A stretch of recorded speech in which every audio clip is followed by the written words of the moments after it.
Hello বন্ধুরা, আজ চলে এলাম নতুন ভিডিও নিয়ে। তো আমরা যাচ্ছি আজ গুপ্তিপাড়া ঘুষাইডাঙ্গা। তো ওখানে মা মনসার মায়ের পুজোর উপলক্ষে তো অনেক সেটই ঢুকে আছে। তো 5 থেকে 6টা সেট আছে, সবই সোলোর মাল, আর একটা খালি জেবিএল আছে।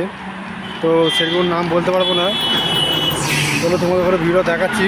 আমরা এখন রাস্তাতেই আছি, যাইনি গো। চলো ভিডিও দেখাচ্ছি, দেখতে থাকবো। আজকে কম্পিটিশনও আছে, কম্পিটিশন সবই দেখাবো তোমাদের ভিডিও, দেখতে থাকো শেষ পর্যন্ত। আর দেখার পরে যদি আমার যদি ভালো লাগে তাহলে লাইক কমেন্ট শেয়ার করে দাও। আমার চ্যানেল নতুন এসে থাকলে চ্যানেলটাকে সাবস্ক্রাইব করে দিও, একটু সাপোর্ট করো আমাকে। চলো ভিডিও দেখাচ্ছি, দেখতে থাকো।